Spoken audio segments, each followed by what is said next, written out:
Hello students, welcome back. तो students, हम लोग अपना स्टडी नोट 8 पढ़ रहे थे।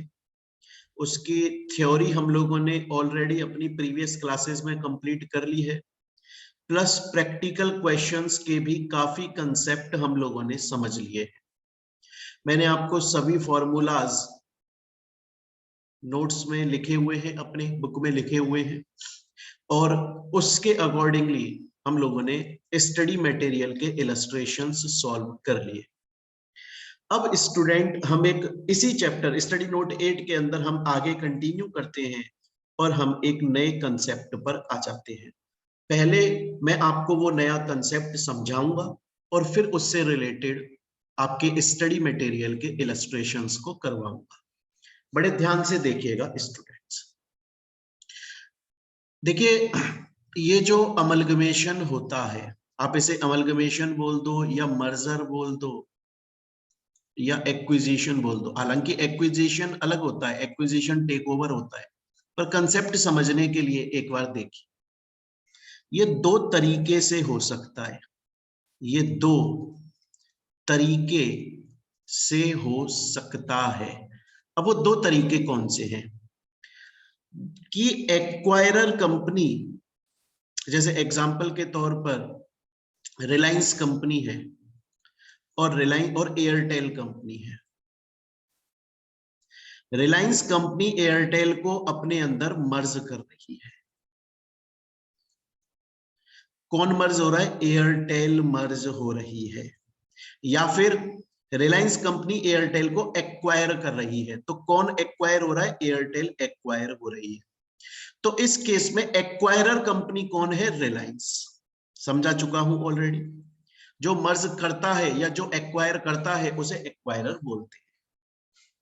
और जिसका मर्जर हो रहा है या जिसका एक्विजिशन हो रहा है उसे हम टारगेट कंपनी बोलते हैं। ये मैं ऑलरेडी आपको समझा चुका हूं। अब ये दो तरीके से हो सकता है बच्चों। पहला तरीका कि जब एक्विजिशन होगा तो हमें पता है एयरटेल कंपनी की assets, liabilities, profits, losses, share capital, share holder, सब कुछ इस एक्वायरर कंपनी रिलायंस का बन जाएगा। तो इस एयरटेल कंपनी के जो शेयर होल्डर्स हैं, वो लोग जिन्होंने अभी तक एयरटेल मतलब टारगेट कंपनी के शेयर्स होल्ड करे हैं, अब वो रिलायंस के शेयर्स होल्ड करने लग जाएंगे। क्लियर बात है? एक्वायरर के शेयर्स होल्ड करने लग जाएंगे। तो स्टूडेंट्स, इस केस में रिलायंस कंपनी अपने शेयर्स देगी एयरटेल के शेयर होल्डर्स को। तो ये पहला तरीका होता है जिसके अंदर एक्वायरर कंपनी शेयर्स देती है शेयर होल्डर्स को। कौन? किस कंपनी के share holders? Of target company. क्यों देती है? क्योंकि टारगेट कंपनी एक्वायरर के अंदर एक्वायर हो रही है, मर्ज हो रही है। अब इस कंपनी टारगेट कंपनी के शेयर होल्डर, एयरटेल कंपनी के शेयर होल्डर अब एक्वायरर रिलायंस कंपनी के बन जाएंगे। इसलिए एक्वायरर अपने शेयर्स उनको दे रहा है। इसको हम बोलते हैं अमलगमेशन या acquisition in the nature of merger, जिसके अंदर एक्वायरर कंपनी टारगेट कंपनी के शेयर होल्डर्स को अपने शेयर्स देती है। स्टूडेंट बोला ठीक है। लेकिन बच्चों सोचो, अगर मैं आपसे ये बोलूं कि रिलायंस कंपनी बोल रही है कि भैया एयरटेल कंपनी के जो शेयर होल्डर हैं मैं उनको शेयर्स नहीं दूंगी। रिलायंस कंपनी बोल रही है कि एयरटेल कंपनी के जो शेयर होल्डर्स हैं मैं उनको अपने शेयर्स नहीं दूंगी, बल्कि मैं उनको क्या दूंगी? कैश दे दूंगी। मैं दोबारा से बोल रहा हूं, रिलायंस कंपनी बोल रही है एयरटेल से कि मैं आपको अपने शेयर्स नहीं दूंगी, बल्कि मैं आपको कैश दे दूंगी। इन शेयर होल्डर्स को कैश मिल जाएगा। मतलब ये शेयर होल्डर्स को रिलायंस ने एक बार कैश दिया, फिर टाटा बाय बाय, इनका इससे कोई लेना देना नहीं है। पहले वाले में तो लेना देना था, यहां पर नहीं है। हम इसे बोलते हैं अमलगमेशन या acquisition in the nature of purchase. बच्चों इसको कैश डील भी बोला जाता है। हमें यही कंसेप्ट के बारे में बात करनी। अगर एक्वायरर कंपनी किसी टारगेट कंपनी को एक्वायर कर रही है और इस टारगेट कंपनी के शेयर होल्डर्स को अपने शेयर्स नहीं बल्कि कैश दे रही है, उसे कैश डील बोला जाता है। स्टूडेंट्स, अभी तक हमने इस चैप्टर में जो क्वेश्चंस सॉल्व किए, हमने जो वैल्यूएशन निकाला, वैल्यूएशन किया मर्जर अमलगमेशन एक्विजिशन का, वो हमने पहले वाले मेथड से किया। अभी तक हमने देखा कि एक्वायरर कंपनी जब टारगेट कंपनी को मर्ज कर रही है या एक्वायर कर रही है तो इसके शेयर होल्डर्स को अपने शेयर्स दे रही है। लेकिन अब हम आगे पढ़ेंगे कि एक्वायरर कंपनी टारगेट कंपनी के शेयर होल्डर्स को अपने शेयर्स नहीं बल्कि कैश दे रही है, पैसा दे रही है। हम उसे कैश डील या अमलगमेशन या acquisition in the nature of purchase भी बोलते हैं। अब हम इस तरीके से अपने क्वेश्चंस को सॉल्व करेंगे। तो स्टूडेंट्स, मैं डायरेक्टली, तो आपको अगर बाय चांस एग्जाम के अंदर 1 मार्क में क्वेश्चन आ जाता है व्हाट इज कैश डील, तो आप बता सकते हो कैश डील का मतलब है जहां पर एक्वायरर कंपनी, देखिए जहां पर एक्वायरर कंपनी टारगेट कंपनी के शेयर होल्डर्स को अपने शेयर्स नहीं देती बल्कि कैश देती है। अब मैं डायरेक्टली स्टूडेंट्स आपको इसका प्रैक्टिकल क्वेश्चन सॉल्व करवाऊंगा। बहुत ही इजी है, बड़े ध्यान से पढ़िए। हम आ गए हैं इलस्ट्रेशन नंबर 21 पे। ध्यान से देखिएगा बच्चों, बड़े ही ध्यान से। यह बोल रहा है कि एक कंपनी है, हम उसका नाम एक्वायरर कंपनी रख लेते हैं। क्या नाम है उस कंपनी का? एक्वायरर। एक कंपनी है, उसका जो चीफ एग्जीक्यूटिव है, मतलब टॉप लेवल का बंदा, वो ये सोचकर चल रहा है कि कंपनी के अंदर जब कोई भी शेयर होल्डर पैसा लगाता है तो वो इन्वेस्ट करता है, कंपनी के शेयर्स खरीदता है, वो इसलिए करता है क्योंकि उसे ज्यादा से ज्यादा कमाई करनी। सही बात। इसलिए वो चीफ एग्जीक्यूटिव चाहता है कि उसकी इस एक्वायरर कंपनी का अर्निंग पर शेयर मैक्सिमाइज हो जाए।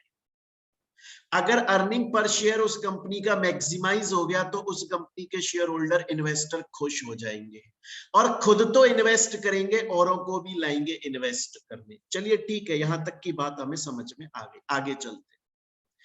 अब एक्वायरर कंपनी का मैंने आपको बोला, एक मिनट यहां ऐसे लिख लेते हैं, यहां पे लिख लेते हैं एक्वायरर कंपनी, यहां हम लिख लेंगे टारगेट कंपनी का। अब ये बोल रहा है जो एक्वायरर कंपनी है, देखो उसकी करंट नेट प्रॉफिट दी हुई है, करंट ईयर का नेट प्रॉफिट दिया हुआ है कितना? 80 lakhs। ये रहा। उसका अर्निंग पर शेयर दिया हुआ है, ईपीएस दिया हुआ है कितना? 4 रुपीस। और उसका एमपीएस भी दिया हुआ है, मार्केट प्राइस पर शेयर कितना? 42 रुपीस। और वो एक फर्म को एक्वायर करना चाहता है, परचेज करना चाहता है। मतलब अभी तक हमने ये जो इंफॉर्मेशन देखी ये एक्वायरर कंपनी की थी। अब वो बोल रहा है कि वो उस किसी दूसरी कंपनी को एक्वायर करना चाहता है और जिस कंपनी को एक्वायर करना चाहता है उसकी इनकम है 15.75 lakhs।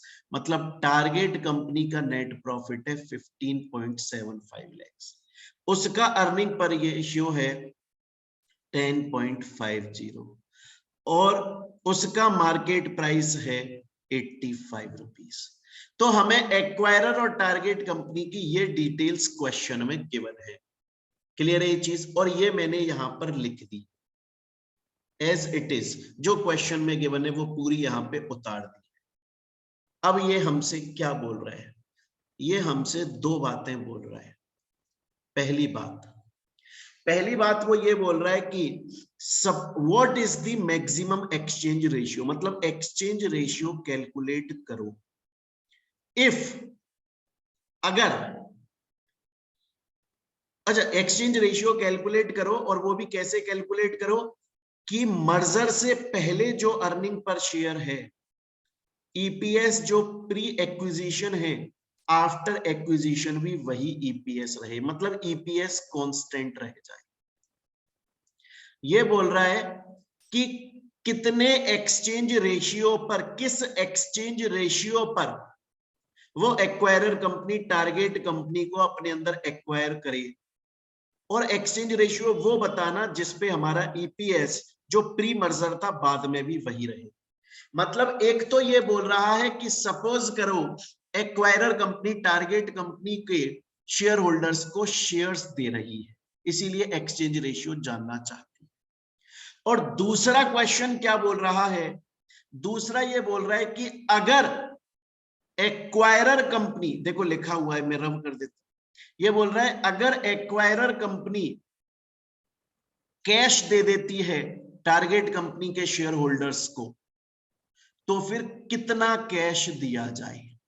लिखा हुआ है how much should he offer to maintain EPS, मतलब ये बोल रहा है कि ईपीएस कांस्टेंट रहना चाहिए, ईपीएस कांस्टेंट रहना चाहिए। दो सिचुएशन दी है, दो क्वेश्चन पूछा है। पहला, टारगेट कंपनी के शेयर होल्डर्स को शेयर्स दिए जाएंगे तो एक्सचेंज रेशियो निकालो। दूसरा, टारगेट कंपनी के शेयर होल्डर्स को कैश दिया जाएगा, कितना दिया जाए। टैक्स की रेट गिवन है और इंटरेस्ट गिवन है। क्यों गिवन है? क्योंकि वो बोल रहा है टारगेट कंपनी के शेयर होल्डर्स को जब कैश दिया जाएगा तो कैश कहां से आएगा, एक्वायरर कंपनी के पास, वो कहीं से उधार लेगी, बोरो करेगी, और वहां से बोरो करके वो टारगेट कंपनी को परचेज करेगी, उनको कैश देगी, तो उसे इस बोरोड अमाउंट पे इंटरेस्ट देना पड़ेगा, उसकी रेट हमें गिवन है। आराम आराम से सॉल्व करेंगे। सबसे पहले हम अपना पहले वाला सॉल्व करेंगे जिसमें बोल रहा है एक्सचेंज रेशियो निकालो। बच्चों जब मैंने आपको इस चैप्टर के पहले वाले इलस्ट्रेशंस करवाए, मैंने आपको हमेशा दो बातें बोली। पहली बात मैंने बोली, या तो एक्सचेंज रेशियो आपका क्वेश्चन के अंदर गिवन होगा वो ले लेना, अगर क्वेश्चन के अंदर गिवन नहीं हो, अगर एक्सचेंज रेशियो क्वेश्चन के अंदर गिवन नहीं हो तो हमेशा मार्केट प्राइस पर शेयर पे कैलकुलेट करना। ये बात मैंने बोली थी, इससे हमने क्वेश्चन भी किए थे। और फॉर्मूला क्या बताया था मैंने आपको एक्सचेंज रेशियो का? मैंने बोला था मार्केट प्राइस पर शेयर से निकालना। फॉर्मूला क्या था? MPS of target company divided by MPS of acquirer company, ये फॉर्मूला था, इससे हमने क्वेश्चंस किए थे। अगर क्वेश्चन में एक्सचेंज रेशियो गिवन है तो वो ले लेते हैं, नहीं है तो एमपीएस मार्केट प्राइस पर शेयर के बेसिस पे एक्सचेंज रेशियो निकालते हैं। लेकिन हमारे ये जो क्वेश्चन है ये स्पेशल केस है, और इसमें साफ साफ बोल रहा है कि आप हमें वो एक्सचेंज रेशियो बताइएगा कि ईपीएस अर्निंग पर शेयर हमारा आफ्टर द एक्विजिशन भी कांस्टेंट रहे, सेम रहे।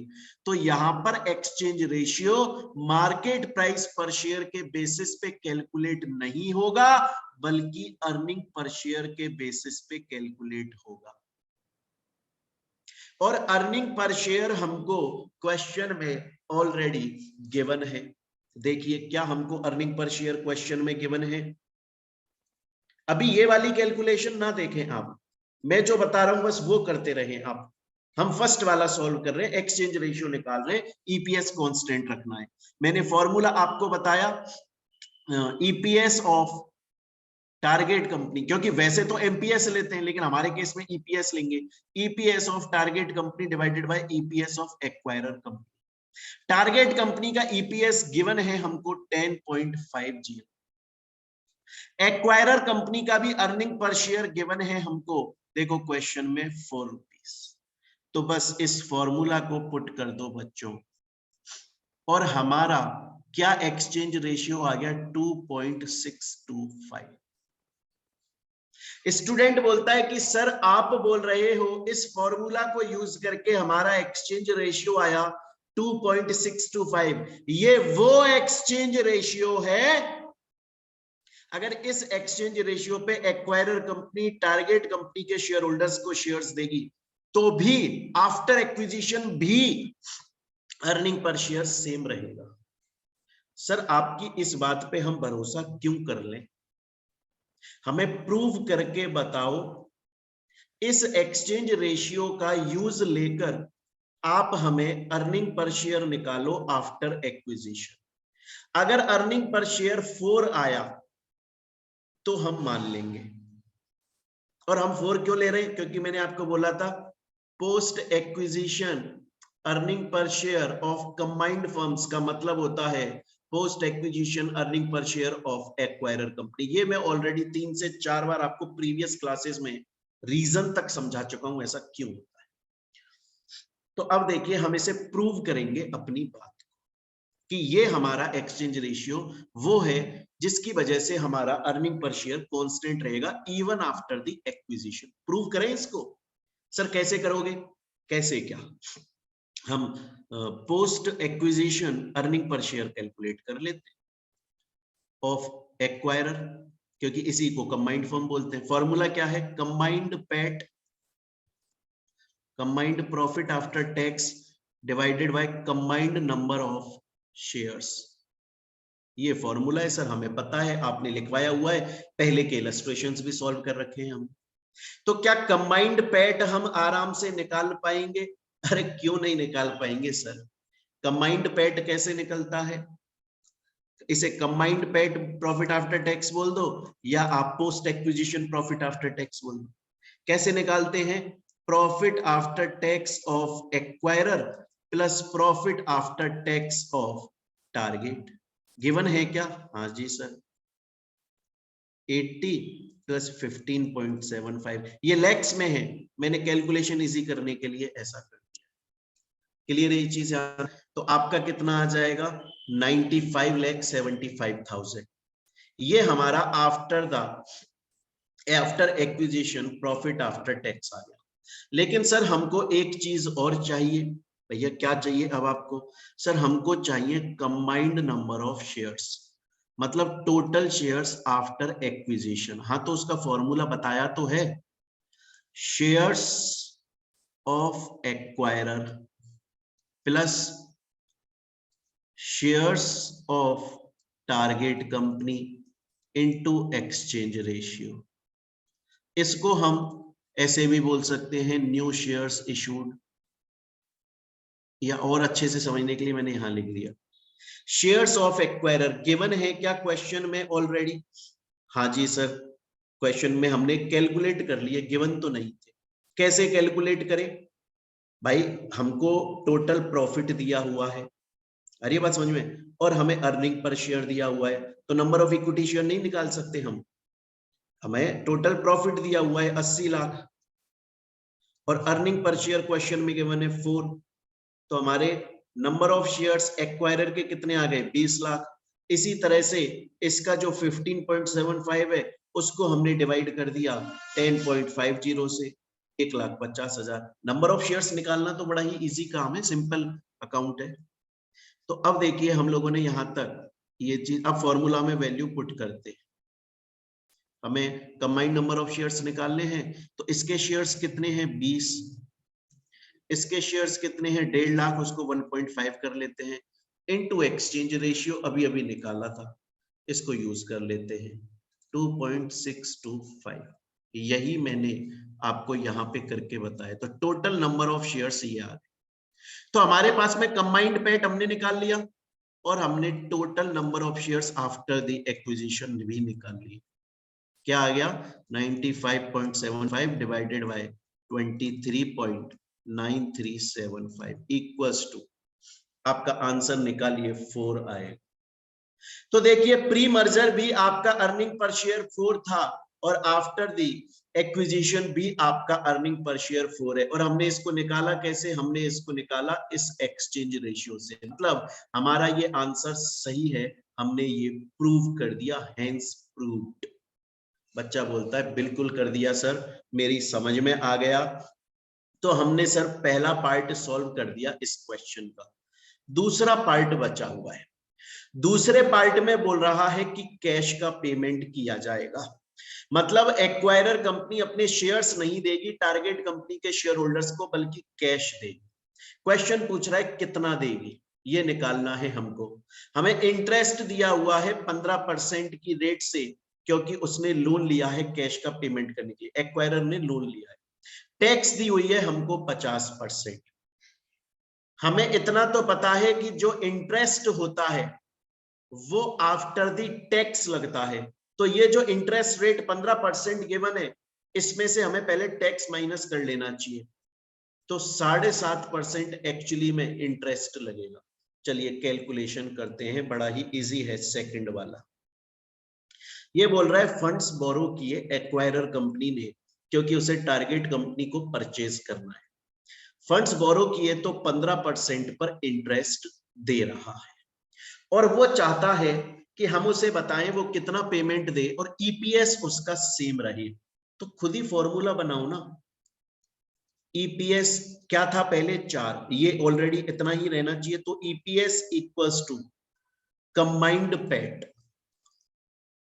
तभी तो निकालोगे कंबाइंड पैट माइनस इंटरेस्ट, लेकिन उसमें से 1 माइनस टी करना पड़ेगा। ये मैंने आपको वैल्यूएशन मॉडल स्टडी नोट 6 के अंदर बहुत डिटेल में पढ़ाया, बहुत सारे प्रैक्टिकल भी सॉल्व करे हमने। तो ईपीएस इक्वल्स टू, देखो मैंने फॉर्मूला लिखा है ईपीएस। क्यों ले रहे हैं हम ईपीएस? क्योंकि क्वेश्चन बोल रहा है after the acquisition EPS constant रहना चाहिए, इसलिए हम इक्वेशन बना रहे हैं। EPS equals to combined PAT, क्योंकि आफ्टर द एक्विजिशन का प्रॉफिट आफ्टर टैक्स लेना है, और उसमें से हमें इंटरेस्ट तो माइनस करना पड़ेगा, divided by shares of acquirer. तो हमारा क्या बन के आई इक्वेशन?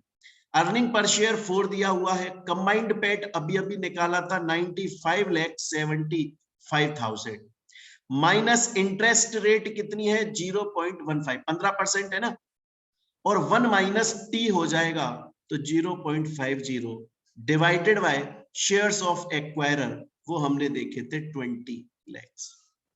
अब इसको सॉल्व कर लो बच्चों। 4 इक्वल्स टू 95,75,000, इसको और इसको इंटू कर लो और उससे डिवाइड कर दो। अरे मेरी बात समझ में, ये पहले से इंटू हो जाएगा और फिर ये डिवाइड हो जाएगा। इसको आराम से आप सॉल्व कर सकते हैं। सॉल्यूशन मैंने कैलकुलेशन आपको जाने कितनी बार समझाई हुई है। तो क्या निकल के आ जाएगा 0, इसको सॉल्व करोगे तो 0.075 डिवाइड बाई 20 लाख, ये आ गया। अब देखो बड़े ही सिंपल तरीके से हमको देखना है। 90, हम क्या करते हैं, हम इक्वेशन को ना शफल कर देते हैं। तो इक्वेशन को शफल हम कैसे कर देंगे? अभी तक इक्वेशन हमारी बन रही है, अब देखो 20 लाख यहाँ पे डिवाइड हो रहा है, अगर हम 20 लाख को यहाँ ले आएंगे तो मल्टीप्लाई होगा, तो 4 इंटू 20 लाख इक्वल्स टू क्या बन जाएगा आपका 95,75,000 माइनस 0.075। सही बात है, यहां तक की कहानी। ये कितना बन गया आपका 80 लाख बन गया ना, 80 लाख इक्वल्स टू 95,75,000 माइनस 0.075। सही बात है। अगर मैं इसको यहां पर लेकर आ जाता, अगर मैं इसको यहां पर लेकर आ जाता हूं और इसको यहां ले आता हूं, तो हमारी न्यू इक्वेशन क्या बनेगी? हमारी न्यू इक्वेशन बनेगी 0.075 इक्वल्स टू 95,75,000, और ये 80 लाख इधर की साइड में आएगा तो माइनस का हो जाएगा, ये इधर आया तो प्लस का बन गया, ये इधर आएगा माइनस का बन जाएगा, तो माइनस 80 लाख। तो क्या बना 0.075 इक्वल्स टू 15,75,000। अरे मेरी बात समझ में, और ये इधर आएगा तो डिवाइड हो जाएगा, तो आपकी वैल्यू निकल के आई 2,10,00,000। मतलब एक्वायरर कंपनी टारगेट कंपनी को इतना रुपया ऑफर करेगी उसे परचेज करने के लिए, और अर्निंग पर शेयर कांस्टेंट रहेगा। बात ये आती है सर कि जो एक्वायरर कंपनी है वो टारगेट कंपनी को खरीदने के लिए टोटल पैसा दे रही है 2,10,00,000। कितने शेयर्स हैं सर टारगेट कंपनी के? 1.5 लाख शेयर्स। मतलब 1.5 लाख शेयर्स खरीदे, मतलब इतने लोगों के, इतने शेयर्स के बदले में इतना पैसा दिया जा रहा। तो पर शेयर कितना रुपया दिया जा रहा है? डिवाइड कर, एक शेयर का 140 रुपया दिया जा रहा है। बस कैश दे दिया जाएगा, शेयर होल्डर एक्वायरर का शेयर होल्डर नहीं बने। तो बहुत ही सिंपल है स्टूडेंट्स यहां तक, और पूरी कैलकुलेशन मैंने यहां पर आपको करके बताई हुई है।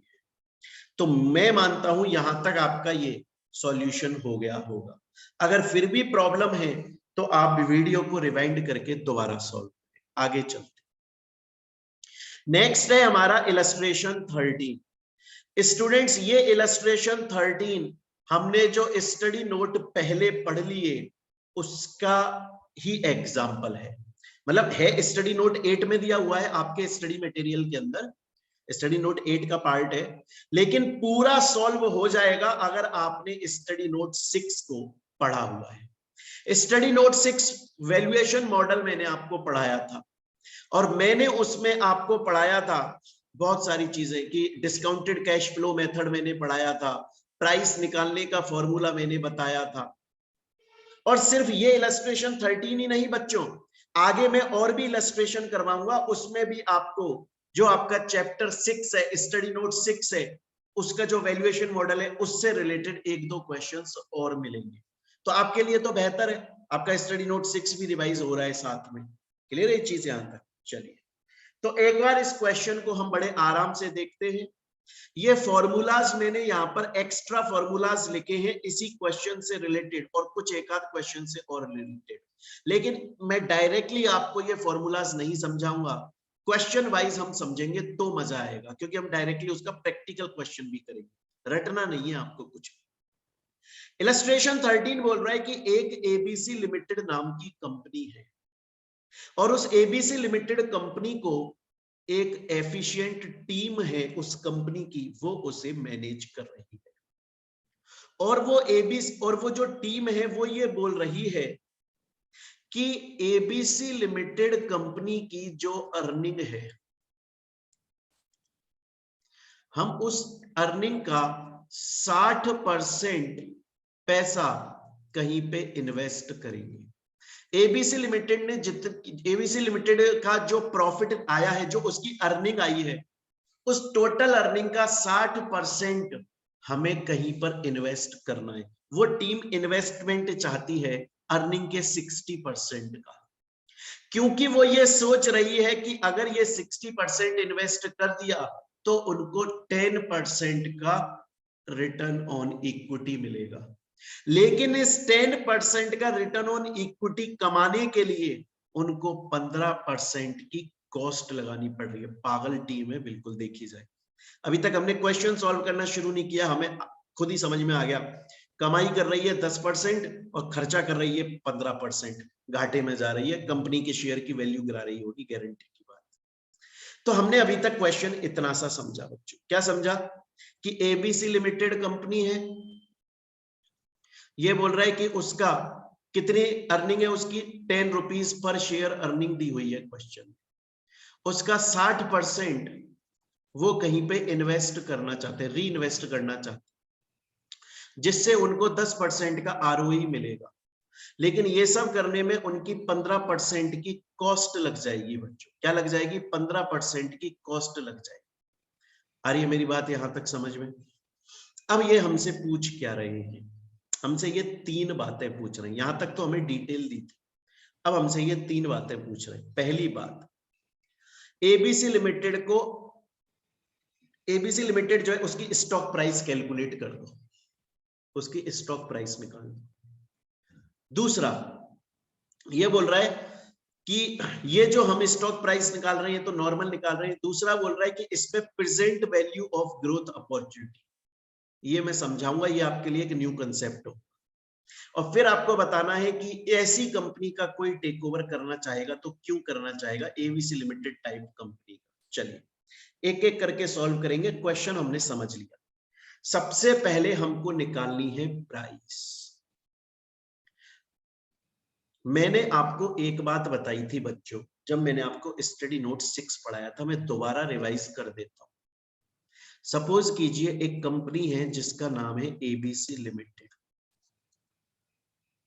पहले इसको छोड़ो, चलो मैंने एक एग्जांपल पहले दिया था वो दोबारा देता हूं। सपोज कीजिए सलमान खान किसी कंपनी में जॉब करता है, एक्टर नहीं है, जॉब करता है, और उसने 100 रुपए कमाए। अब मैं आपको दो सिचुएशन बोलूंगा बच्चों। पहली सिचुएशन, उसने उस 100 रुपये में से पूरे के पूरे 100 रुपए, पूरे के पूरे 100 रुपए दान दे दिए। और एक दूसरी सिचुएशन, उसने 50 रुपए दान दे दिए, 50 रुपए कहीं पर इन्वेस्ट कर दिए। मुझे बताइए, सलमान खान ने 100 रुपए कमाए, पहली सिचुएशन में पूरी जो उसकी अर्निंग थी वो उसने दान में दे दी। क्या इस अर्निंग पर, इस वाले केस में कोई ग्रोथ नजर आ रही है? नहीं सर। सलमान खान ने 100 कमाए, 100 के 100 उसने दान में दे दिए, ग्रोथ तो कुछ करी नहीं, जो आया वो उड़ा दिया, खर्चीला आदमी है। लेकिन दूसरा वाला केस, 50 रुपए उसने दान में दिए, क्या इन 50 रुपए पे कहीं ग्रोथ नजर आ रही है? नहीं सर, वो तो दे दिए ना, इसके हाथ से चले गए, अब कहीं की ग्रोथ करेगा ये? बचे हुए 50 रुपए उसने कहीं पे री इन्वेस्ट कर दिए। हाँ सर, इसमें ग्रोथ नजर आएगी। मतलब आप ये बोल रहे हो कि कंपनी ने जो टोटल अर्निंग करी, अगर कंपनी उसको दो तरीके से खर्च करती है, एक तो शेयर होल्डर्स को डिविडेंड देती है, और एक कहीं पर उस पैसे को री इन्वेस्ट कर देती है, रिटेन कर लेती है, अपने पास में रख लेती है, शेयर होल्डर्स में बांटती नहीं है, किसी प्रोजेक्ट में लगा देती है। सर, अर्निंग का जो हिस्सा डिविडेंड में चला गया उस पर ग्रोथ नहीं है सर, क्योंकि वो तो कंपनी के हाथ से चला गया। अब उस पर कहां से कंपनी ग्रोथ करेगी? वो तो बांट दिया उसने। लेकिन जो हिस्सा उसने रिटेन किया उस पर वो ग्रोथ करेगी सर, उस पर वो ग्रोथ करेगी। तो अब मुझे ये बताओ बच्चे, एबीसी लिमिटेड कंपनी की टोटल अर्निंग 10 रुपए है एक शेयर की, लिखा है क्वेश्चन में। उसका 60% मतलब 6 रुपए वो री इन्वेस्ट कर रही है, लिखा है क्वेश्चन में। तो कितना रुपया उसने डिविडेंड में दे दिया? सर 40%, 4 रुपया उसने डिविडेंड में दे दिया, इसीलिए तो उसको कहीं इन्वेस्ट नहीं कर रही है, बचे हुए पैसे को इन्वेस्ट कर रही है। तो अब देखो, मैंने प्राइस का फॉर्मूला पहले भी बताया था, यहां पे भी लिखा हुआ है, डी मतलब डिविडेंड डिवाइडेड बाय के ई माइनस जी। के ई का मतलब है कॉस्ट ऑफ कैपिटल, जी का मतलब है ग्रोथ। ये फॉर्मूला यूज कर लोगे तो आपकी प्राइस निकल जाएगी और ये पहला वाला सॉल्व हो जाएगा। सर डिविडेंड तो अभी अभी आपने निकाल के बताया 4 रुपए, क्योंकि 10 रुपए में से 6 रुपया इन्वेस्ट किया तो 4 रुपया बचा होगा, वो शेयर होल्डर्स को डिविडेंड दे दिया। क्योंकि मैंने बोला था अर्निंग का पैसा दो ही तरीके में जाता है, डिविडेंड और रिटेन। जो रिटेन करा वो 6 रुपए, तो बचा हुआ डिविडेंड 4 रुपए आ गया।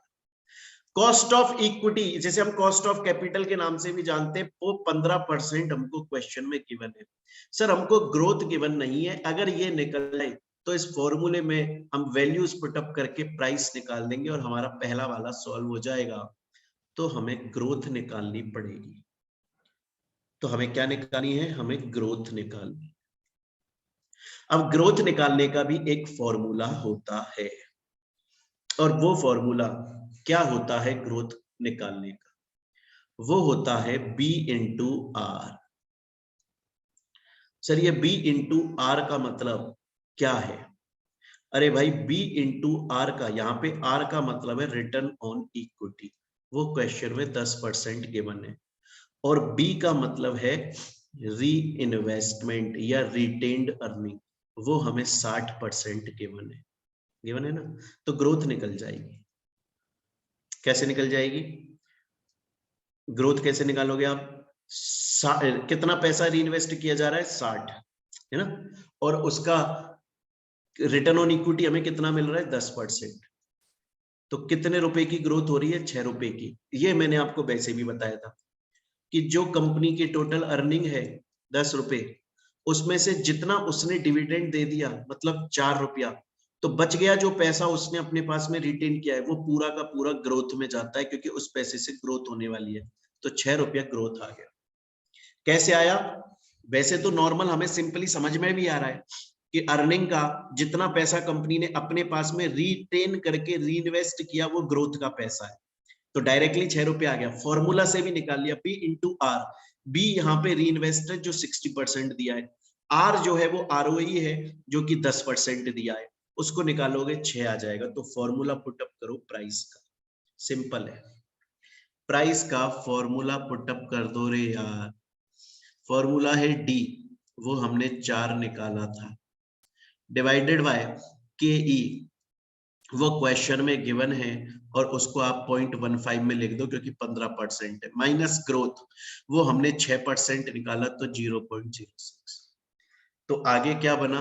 4 का तो 4 आ गया, 0.06 0.15 में से माइनस हुआ तो 0.09। सॉल्व कर लो बच्चों इसको, आपकी प्राइस आ जाएगी 44.44 रुपीस। तो इसका मतलब कि अगर एबीसी लिमिटेड कंपनी अपने 10 रुपए में से 6 रुपये को रीइन्वेस्ट करके ग्रोथ पाने का सपना देखती है तो उसका जो शेयर बिकेगा वो 44.44 रुपीस में बिकेगा। ये बोल रहा है what is the present value of growth opportunities. ये हम कैसे निकालते हैं प्रेजेंट? क्योंकि ये जो हमें 44 रुपीस का शेयर से देखा जाए तो ये तो फ्यूचर में मिल रहा है ना, हमें तो अभी प्रेजेंट वैल्यू देखनी है। कैसे निकालेंगे? फॉर्मूला क्या होता है? इसको हम बोलते हैं present value of growth opportunities. इसका फॉर्मूला याद रखना बच्चों, ये आपके लिए नया कंसेप्ट है एक, और ये इंपॉर्टेंट है। इसे हम बोलते हैं प्राइस विद ग्रोथ, जो हमने अभी अभी निकाली 44.44 minus price without growth. Formula याद रखना बच्चों, मैं दोबारा बोल रहा हूं, price with growth minus price without growth. आ रही है मेरी बात समझ में? डिवाइड है ना। अब ये प्राइस विदाउट ग्रोथ कैसे निकलती है? प्राइस विदाउट ग्रोथ, इसको हम कैसे कैलकुलेट करते हैं? प्राइस विदाउट ग्रोथ को हम कैलकुलेट करते हैं जो हमारी टोटल अर्निंग है डिवाइडेड बाय के ई। तो टोटल अर्निंग है 10, अरे मेरी बात समझिए, और के ई है आपका 0.15, 66.66। ये वो प्राइस है कि अगर कंपनी, अगर ये एबीसी लिमिटेड कंपनी अपने पूरे के पूरे पैसे को डिविडेंड में दे देती है, लोगों में डिस्ट्रीब्यूट कर देती है और रिटेन नहीं करती, री इन्वेस्ट नहीं करती, ग्रोथ नहीं करती, तो उसका शेयर 66.66 पे बिकेगा, 66 रुपीज 66 पैसा। अगर ग्रोथ करती है तो फिर 44.44 पे। तो प्राइस, अब देखिएगा present value of growth opportunities क्या है? अगर ग्रोथ कर रही है तो कितने पे बिक रहा है शेयर? 44.44। ग्रोथ नहीं कर रही है तो हमने निकाला कितने पर बिक रहा है? 66.66। मतलब अगर देखा जाए तो 22.22 के लॉस में जा रही है। मतलब जो इस एबीसी लिमिटेड कंपनी की एफिशिएंट टीम है वो गधी है। उसको ये समझ में नहीं आ रहा है कि इस कंपनी की जो स्ट्रेटेजी बनाई है, इसका 60% री इन्वेस्ट करने का ये स्ट्रेटेजी गलत है। अगर इस कंपनी की अर्निंग, टोटल अर्निंग को डिविडेंड की तरह बांट दिया जाए और कुछ भी री इन्वेस्ट ना किया जाए तो कंपनी की शेयर प्राइस बढ़ रही है, कंपनी ज्यादा प्रॉफिट कमाएगी। लेकिन अगर तुम कंपनी की अर्निंग को इन्वेस्ट कर रहे हो तो उसकी वजह से उसकी शेयर प्राइस गिर रही है, कंपनी घाटे में जा रही है। और यही वजह होगी कि कोई कंपनी इसका टेक ओवर करेगी। क्यों करेगी? क्योंकि वो देखेगी यार ये कंपनी 44.44 रुपीज में अपना शेयर बेच रही है, और क्यों बेच रही है? क्योंकि इसकी स्ट्रेटेजी गलत है। इसको ये नहीं समझ में आ रहा है कि इसे ग्रोथ में पैसा लगाना ही नहीं चाहिए, लेकिन लगा रही है, इसलिए इसका एक शेयर 44.44 में बिक रहा है। अगर ये अपनी स्ट्रेटेजी चेंज कर दे और अगर ये टोटल अर्निंग को डिविडेंड में बांट दे, अगर ये टोटल अर्निंग को ग्रोथ में ना लगाए, तो इसकी शेयर प्राइस बढ़ जाएगी। तो सोचो, मैं कंपनी हूं मोहित बंसल क्लासेस, मैं तो एबीसी को जल्दी से खरीदूंगा, इसका टेक ओवर करूंगा, क्योंकि मुझे मिल जाएगा इसका एक शेयर 44.44 पे। और जैसे ही इस कंपनी को मैं एक्वायर कर लूंगा, मैं इसकी स्ट्रेटेजी चेंज कर दूंगा और मैं अब इसके अंदर टोटल पैसा डिविडेंड में बांटने लग जाऊंगा और मैं इसके अंदर री इन्वेस्ट करूंगा ही नहीं, तो शेयर प्राइस बाय डिफॉल्ट बढ़ जाएगी। मैं 22.22 रुपीस कमा लूंगा एक शेयर पे। आ रही है मेरी बात समझ में? तो बच्चों बड़ा सिंपल बात है, price value of growth opportunities का मतलब यह है कि ग्रोथ करने से कंपनी को फायदा हो रहा है कि नहीं हो रहा है। अगर कंपनी अपनी टोटल अर्निंग को डिविडेंड में बांट दे तो ज्यादा सही रहेगी, या फिर कुछ हिस्सा ग्रोथ में लगा दे रिटेन करके अपने पास, तो सही रहेगी। हमने बोला भैया अगर तुम ग्रोथ में लगा रहे हो तो तुम्हारा एक शेयर इतने पे बिक रहा है, अगर तुम ग्रोथ में नहीं लगा रहे हो तो तुम्हारा एक शेयर इतने में बिक रहा है, प्राइस विदाउट ग्रोथ। तो ऑब्वियस बात है, तुम इस स्ट्रेटेजी पर चलो, तुम्हें ज्यादा प्रॉफिट होगा। मत लगाओ अपना पैसा, टोटल पैसा डिविडेंड में बांट दो। लेकिन एबीसी लिमिटेड की टीम को यह बात समझ में नहीं आ रही है। कोई दूसरी कंपनी इसको आराम से टेक ओवर करेगी, क्योंकि टेक ओवर में इसका एक शेयर 44.44 में मिल जाएगा। फिर वो कंपनी इस एबीसी की स्ट्रेटेजी चेंज कर देगी और शेयर 66.66 में बेचने लग जाएगी। स्टूडेंट बोलता है सर मुझे बहुत ही आराम से समझ में आ गया ये इलस्ट्रेशन 13 और मुझे कोई दिक्कत वाली बात नहीं है। तो हमने ये दो फॉर्मूलाज यहाँ पर यूज कर लिए, बाकी के जो फॉर्मूलाज हैं वो आपकी नॉलेज के लिए लिख दिए गए। तो मैं समझता हूं स्टूडेंट्स यहां तक आप लोगों को ये कंसेप्ट समझ में आ चुका है, क्लियर है। अब इसमें कुछ इलस्ट्रेशंस और हैं, हालांकि मैं आपको एक चीज बता दूं स्टूडेंट्स, यहां तक जो हमने इलस्ट्रेशन कर लिए उससे आप इस स्टडी नोट 8 के सभी इलस्ट्रेशंस को बहुत इजीली सॉल्व कर दोगे, क्योंकि मैंने सभी मेथड्स जो थे इस चैप्टर के वो आपको समझा दिए और मैंने कुछ इलस्ट्रेशंस भी आपको सॉल्व करवा दिए। बट फिर भी मैं आपके कॉन्फिडेंस के लिए, मैं आपके कन्वीनियंस और कंफर्ट के लिए कुछ और क्वेश्चंस भी सॉल्व करवा दूंगा। हालांकि आपने अभी तक जितनी क्लासेस मैंने आपको पढ़ा दी उससे आप इस स्टडी नेट 8 के सभी प्रैक्टिकल्स को बहुत इजीली सॉल्व कर लोगे, क्योंकि मैं सब मेथड पढ़ा चुका हूं, फॉर्मूलाज लिखवा चुका हूं, इलस्ट्रेशन करवा चुका हूं। बट फिर भी आपके कंफर्ट और कन्वीनियंसी के लिए एक क्लास और लूंगा, उसमें मैं आपको कुछ इलस्ट्रेशंस और करवा दूंगा ताकि आपको थोड़ा सा और कॉन्फिडेंस आ जाएगा और हमारी ये क्लास यहाँ पे, ये चैप्टर यहाँ पे खत्म हो जाएगा और आपका एसपीएम एंड बीबी का ये जो कोर्स है वो भी पूरा हो जाएगा। तो चलिए बच्चों, बाकी का अब हम अपनी नेक्स्ट क्लास में कंटिन्यू करेंगे। Thank you.